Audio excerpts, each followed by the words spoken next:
2025 was full of some good things in the points and miles world and some not so good things. Listen in as we share the good, the bad, and the ugly of 2025. Welcome to Points Talk. I'm Alex. And I'm Pam, Alex's mom. And I'm Jess. Let's talk points. It's hard to believe another year has passed, but just like every year before it, there have been some things in the points and some great things in the points and miles world and some not so great things in the points and miles world. So today we are going to talk about the good, the bad, and the downright ugly from 2025. I just want to say I feel like 2025 was a bit of a doozy when it comes to all of the changes that happened. But I also want to reassure you, we have been doing this for a very long time. Every year there are changes. Every year there are good things, bad things, and ugly things that happen. We are still going strong. We are still earning our points. We are still traveling nearly free. And so don't let it discourage you or say like, it's not worth it to do this anymore. It is absolutely worth it. Might take a little bit more effort, but it is 100% worth it. We're going to start out with the good though. Hey, Jess, I wanted to say one thing is I feel like it kind of took my breath away this year because I think it all happened the last quarter of the year or a ton of stuff did. I mean, good, bad, ugly, everything. And it was like, whoa, what is going, my head was spinning. It was like, what's happening next? And so I think that, now I've taken a deep breath and I kind of agree with you that yes, this happens every year. It just hasn't happened in such a condensed time period, I feel like. And so, yeah, I mean, we all have trips planned. Our next year is looking great. And so it isn't, really affecting us that much. Yeah. We're going to start out with the good though, just to, start out the episode on a high note. And so there were a lot of brand new cards released this year and a lot of refreshes. And so this is one reason why none of us really plan our strategy super far in advance. We don't have 1 year, 2 year, 3 year plans when it comes to our credit card strategies because you don't know what's going to happen. I could theoretically create one. It's all going to go down the drain when a new card is released or when a fresh card comes out. So in my mind, I'm like, what's the point? I feel like we each kind of have in the back of our mind maybe the next card or 2 cards that we have on our radar. We in no way, shape, or form plan this out years in advance because I'm about to tell you about 3 or 4 new or refresh cards that came out this year. So number 1 was the City Strata Elite. This one we were kind of lukewarm on when it was first announced. And then I actually applied for this card and I was like, wow, it is really easy to use these benefits. I'm loving the 6X on dining on Friday and Saturday nights. Like this kind of surprised me. And then a little later on in the year, the opportunity to triple dip the credits came about. It was the triple dip heard around the world. Everyone was talking about it.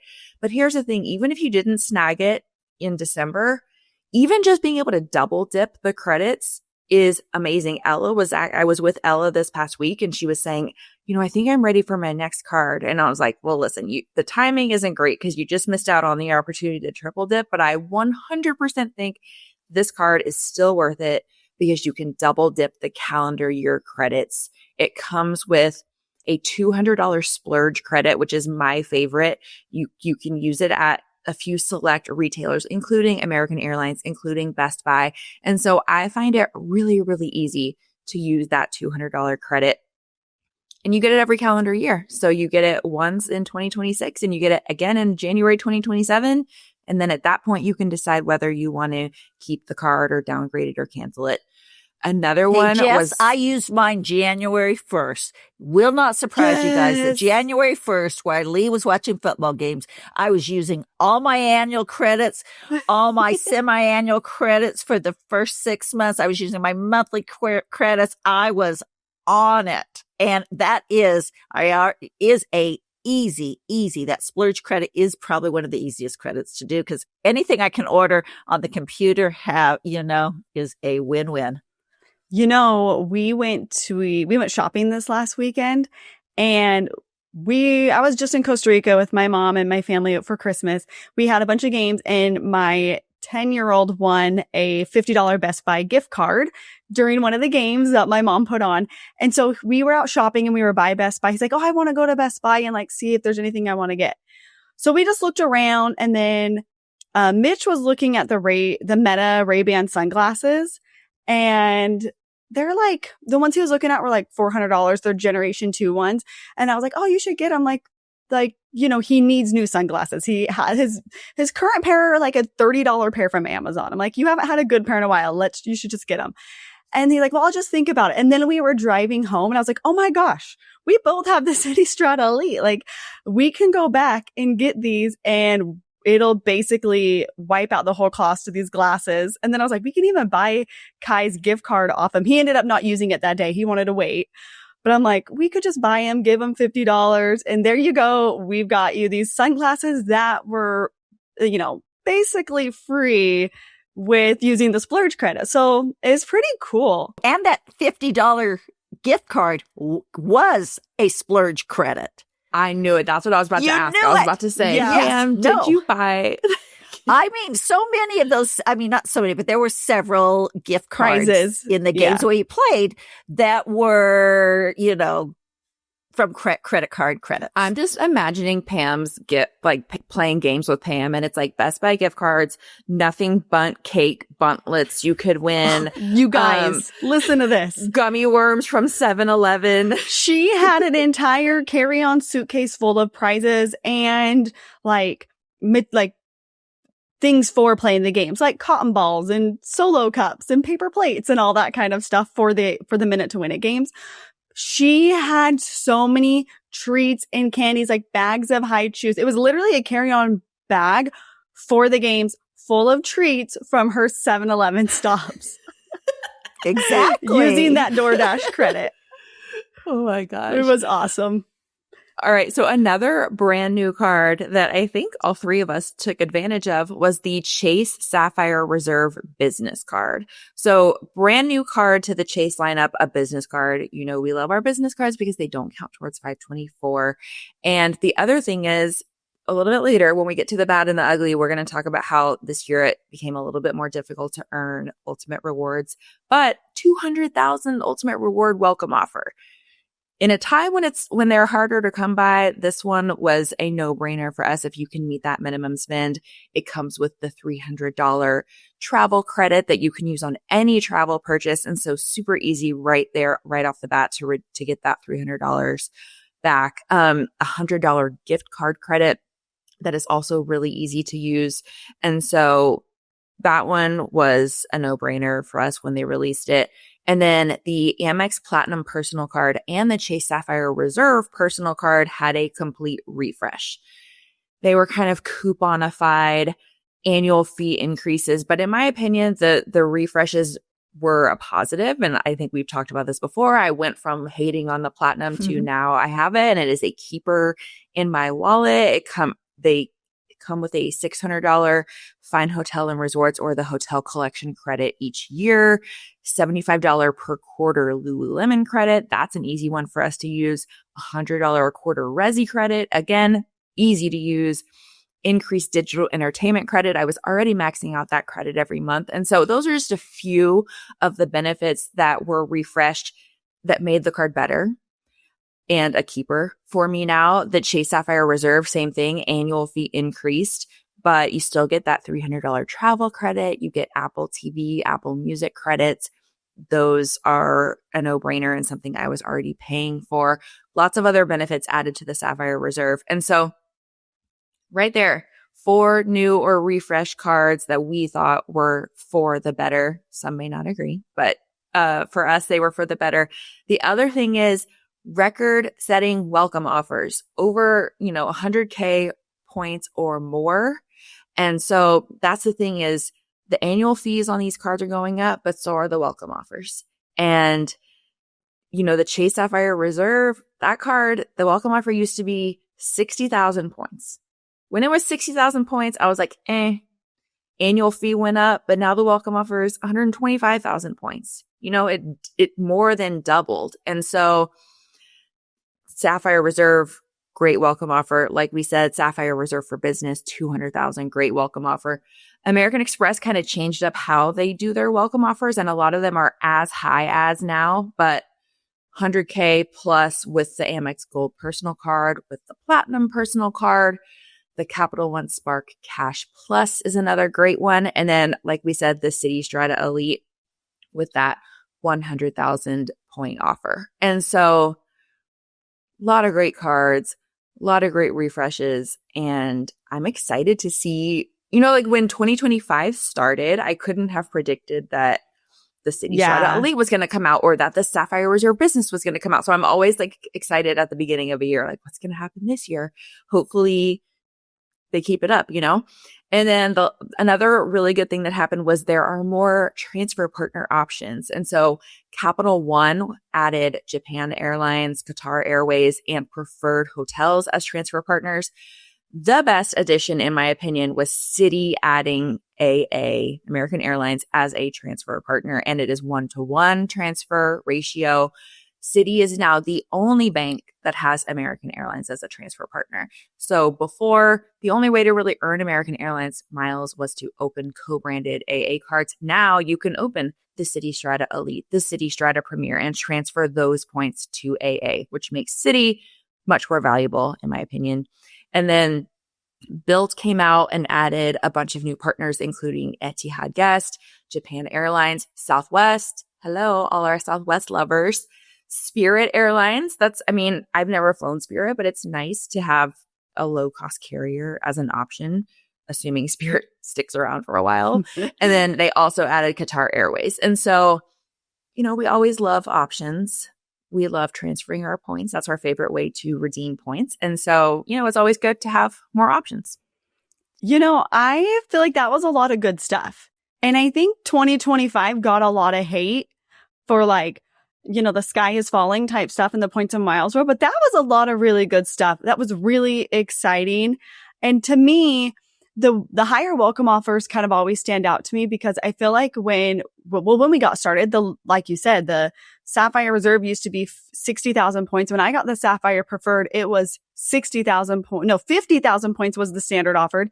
Now the standard offer on the Preferred is 75,000 points. And so, we love to see the higher welcome offers. It's so good. So anyway, yeah. It's funny that you say that all of this got a lot of hate in the points and miles world, because I was thinking when Jess was talking, even my thoughts overall about 2025 is that I feel like there's been so much positivity, and I feel like the same thing. I was thinking to myself, are we just Pollyannas over here, the three of us? And we're just looking at the bright side of everything, because there was a lot of hate, and there's a lot of people that have been really focused on the negative things that happened. But I think that's just really important to realize that, there's some things we don't like, but if you focus on that, it takes all the joy out of this hobby. And I'd rather focus on all the good things that happened, because I think those new cards and those refreshes were incredible for us. And yes, it is a coupon book type thing, but you know what? We all know I'm good at coupon books stuff, and it doesn't take that much effort. And always, even if you don't want to do all that stuff, with all the points you get that first year, it's always worth signing up for a new card, getting that welcome offer, and then deciding if it works for you or not. It's always worth it. So yeah, that's my little plug. Speaking of Pollyanna, I am curious your thoughts before we get into the bad and ugly, Alex. This isn't on our list because some people think it's good. Some people think it's bad. Some people think it's ugly. I personally think all the Southwest changes are good.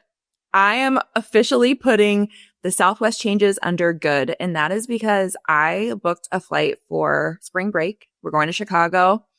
I went on there because I'm a Southwest credit card holder. I got to select my seats. Do you know how awesome it is to have the peace of mind that I'm going to know exactly where I'm sitting on that plane?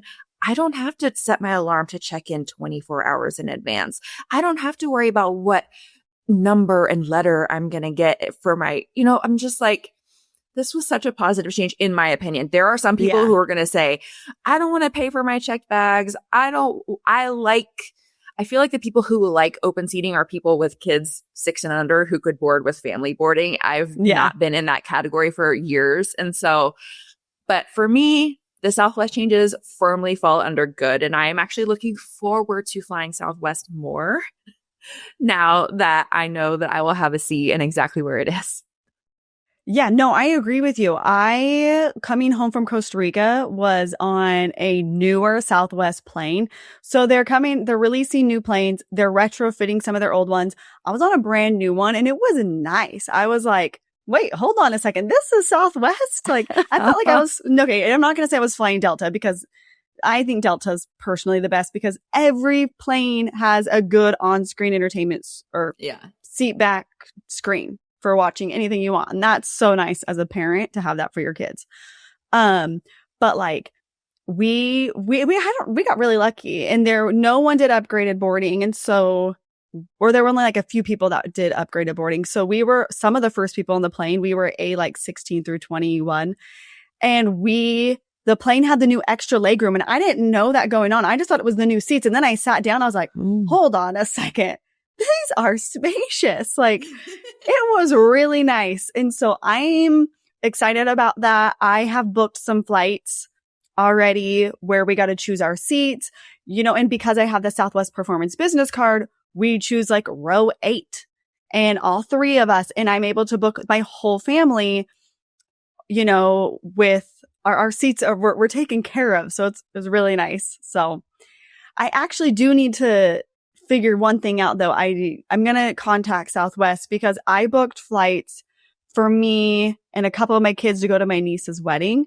And, I picked mine and the kids, their seats were good to go. But then I added another one of my kids. He wasn't originally coming and now he can come. And Southwest, and it's attached to my reservation, but they didn't let me choose his seat. And I'm like, I feel like they should let me choose a seat because he's attached to my reservation and he's a kid. So I think as long as I contact them, I'm sure that they'd be fine giving him a seat. Cause I'm like, I'm not paying for his seat. He would have been on my reservation and it would have been free if I booked it with mine. You already pay this annual fee for my performance business. So anyway, I'm with you though. I think it's a really good change. I like seeing we fly them so often that I like an update. I like things looking nice. One thing that's interesting though is every time I have flown a Southwest plane to or from Liberia, Costa Rica, they are the worst plane. Like no chargers, old dumpy seats. Like I don't know what it is with that route. I've flown it to and from Houston and then to Denver. And I'm like, they really need to give some better planes on this route when you're on the plane for quite a while. So anyways, side tangent. All right. On to the bad.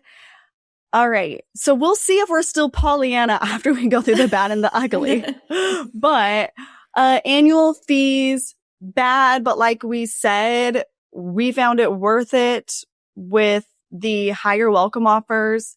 So some annual fees for like the Sapphire Reserve Personal and Business, the Amex Platinum Personal and Business, those are pushing close to $1,000, which is really wild when you think about that. You've really got to use those coupon books and make it worth it. But like my mom said, always worth it the first year. For some people, that is a huge negative. For us, didn't really change much because we are going to make sure we use those benefits. We're going to be traveling anyway. And so we make those benefits work for us. Okay, this one's pretty bad. Chase is approving fewer people for the ink cards. They have new language out saying if you have a no annual fee ink card, you can't get another no annual fee ink card. Or if you have you may not be eligible. You may not. Yeah, that's the key thing. You may not. Or if you have one with a fee, you may not get another card with a fee. And so that's kind of throwing some people for a loop. It's still so new that we're just kind of filling it out and seeing, what that actually looks like in practice, because may not, that really lends to a really big interpretation of we might just give it to you. Maybe we won't. We don't really know. So we do have a whole Points Talk premium episode where we go into detail about this. We kind of share what's our strategy going forward. So check out Points Talk premium if you want to get the whole lowdown on kind of how we're handling this. The next thing Ink business cards took away referral bonuses. So for people who already have a card. So if you have, like, let's say your player 2 has a Ink Cash and you want to refer them to the Ink Preferred, since they already have an Ink card, you will not earn a referral bonus when you refer them to the Ink Preferred. So that was kind of rough because we earned a lot of points referring our player 2s and then referring us back and forth to Ink cards. But with that new rule, keyword might, be a little tricky getting a ton of inks anyway. So that was a pretty big blow this year. Another bad one was transfer partner ratios changed. So Emirates, guys, I think Emirates has just been a blow overall. Their taxes and fees shot up a ton. They are not 1-to-1. I think the only transfer partner that is still 1-to-1 is Built. Yes. But at this point, they keep like every few months. It's like, okay, nope, we're not a 1-to-1 to Capital One. I think that one is coming. That one probably by the time this airs will have hit. They're, just slowly with each bank, they've gone to, not being 1-to-1 anymore. It's like 5-to-4 or something. So Chase even just flat out removed them as a transfer partner because Chase's big thing is all transfer partners are 1-to-1. So I don't know where this leaves Emirates for us, like how often we will be flying Emirates, which is a huge bummer because they have such a nice product. We loved that Milan to JFK route was so nice. So we'll see. I honestly don't know if or when I will fly Emirates again because I mean, we had Thrifty Traveler on recently and they shared, booking it via Japan Airlines? Yeah.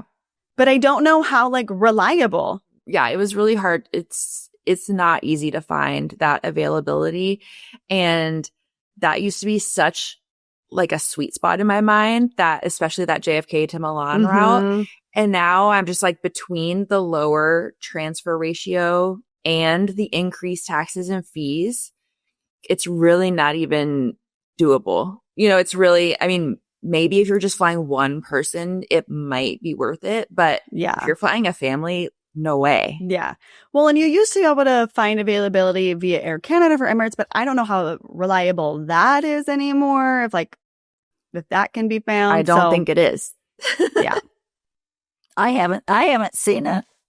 Yeah. So yeah. And then it's just hard. Sometimes it can be hard to find business class award space to Japan, Australia, New Zealand. And I think part of that is you have so many more people who want it. It's very sought after. So those are kind of the bad for 2025. Mom, what are I think actually we should have moved the ink stuff to the ugly. I think we should have too. And we also had the 48-month language on the Sapphire Preferred and Reserve is no longer a thing. But that one's also, we're not entirely sure what that's gonna look like. It could be a net positive if it's if I had the Sapphire Preferred, now I don't, and it's a year later and they approve me for the Reserve, that would be a net positive. Yeah. Because you don't have to wait as long, but it's still TBD, how's this going to shake up? So Chase is really just shaking things up this year. Yeah. I also think in the bad, I feel like it's just been harder to find business class availability almost anywhere. It's just not as easy. It's not like I can't find it, but I'm a very flexible person. I can, go at any time. And if you're looking for business class and you've got certain dates, I think that's gotten a lot harder. And, or you're just having to jump through more hoops. It's okay, I've got to be willing to position on both ends maybe, or I'm going to book right when the schedule, you just got to plan ahead. You got to book right when the schedule's released, or you've got to have Thrifty Traveler Premium would be my next thing. Just take the work out from you, or I don't know, something like Seats.Aero or Points. Yeah. Where it's the days of searching yourself Those are, we don't need to be doing that these days. It's so much work. Yeah, I can find stuff, but I would say I'm putting in more hours to find stuff now, where it was, a lot easier. Or it's you're like, I'm looking and I'm not finding anything. I'll come back in a next week and look again. Kind of thing. Exactly. Sometimes it's not like, oh, I found it my first try. Yeah. Exactly. Okay, let's get into the ugly. And honestly, there is some ugly, but it wasn't, as many as you would think. Again, I think I agree with you, Alex. Those chasing things should have been in the ugly. But one of the things that I thought was really ugly were the sudden no-notice devaluations to award redemptions. I mean, there are always devaluations. Hyatt does one every year in like March, but they're not no notice. This is like you woke up one morning and Hilton properties that had been 120,000 or so, were twice as much, or just insane. They were just seriously insane amounts. And so if you're holding Hilton points, all of a sudden you're like, oh, wow, I wish I'd used that before, because this is like, now I can stay one night where I thought I was going to be able to stay 2 nights.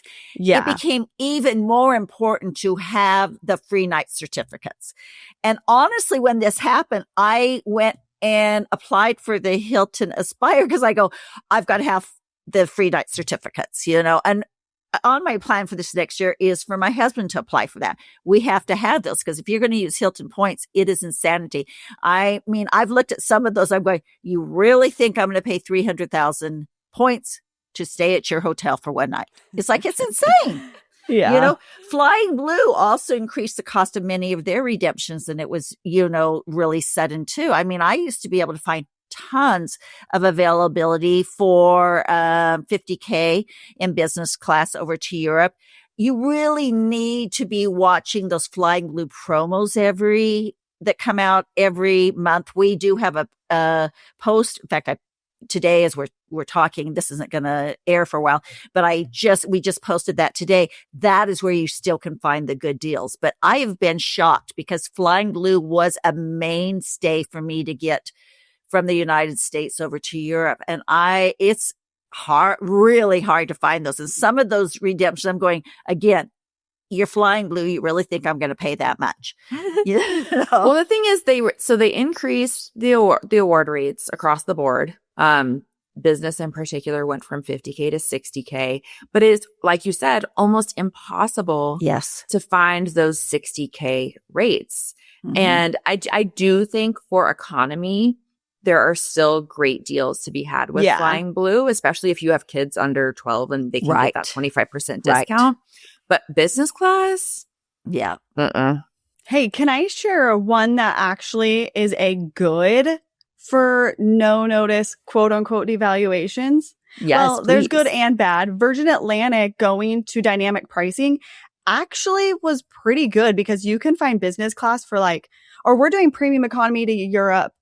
And it was like 17,000 points per person. You can find 7,000 points. That's amazing. In economy. That's insane. They did recently jack up their taxes and fees. But when your points rates are so low, I can look past that because I'm paying hardly any miles. If you look at it I'm getting a very discounted ticket to Europe, then it's a pretty good deal. So I think that was a pretty good one.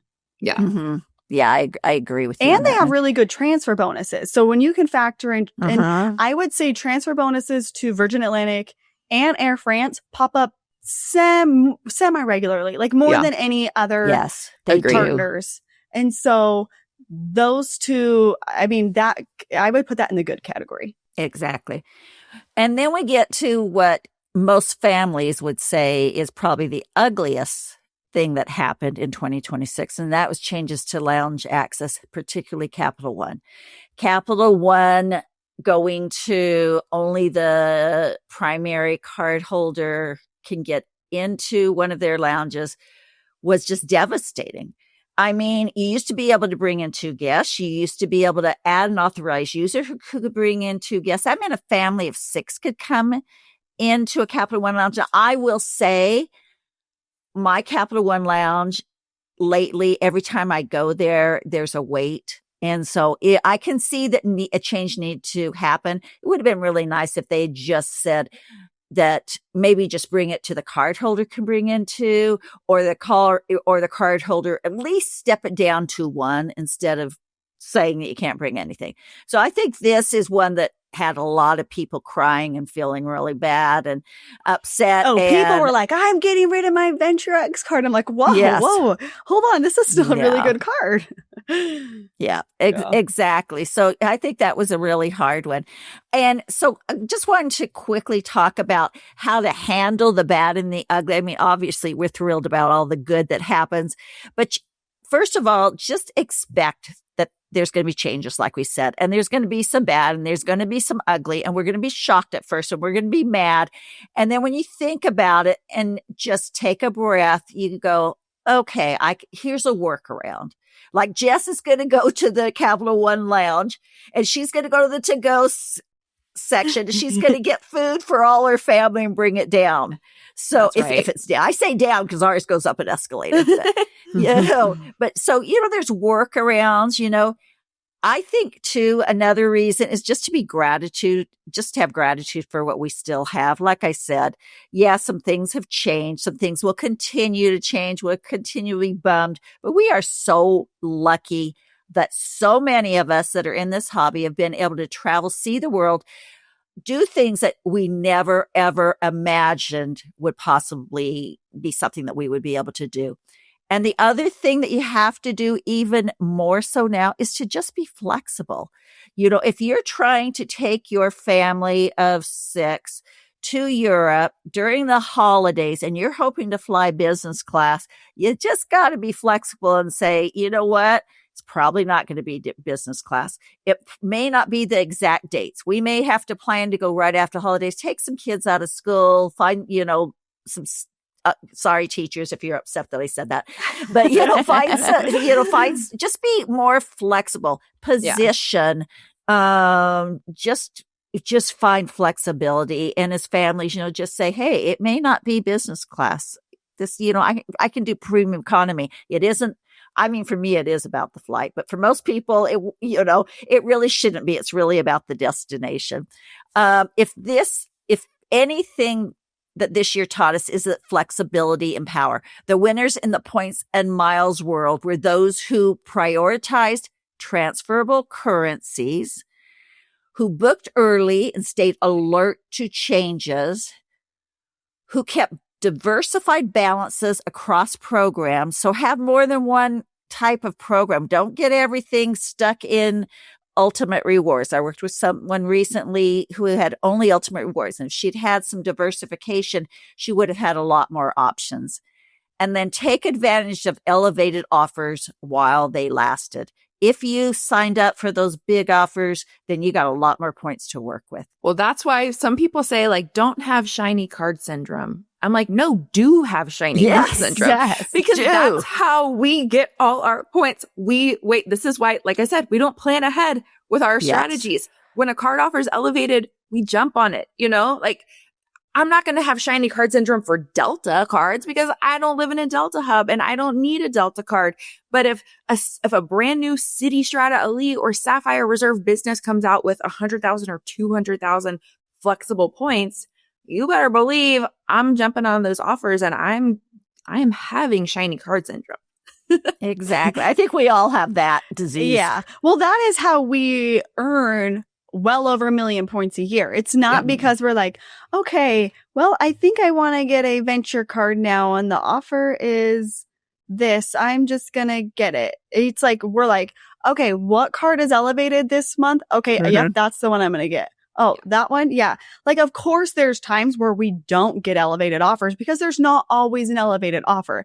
And it makes more sense to have that card and be earning points on that card continually than never getting it, especially where a lot of these cards still have some of them waiting periods before you can get it again. And so you want to start that clock. But when there is an elevated offer, you're going to earn so many more points if you prioritize elevated offers. Exactly. Okay, quickly, everyone, what was the worst change that happened this year to each of you? I would say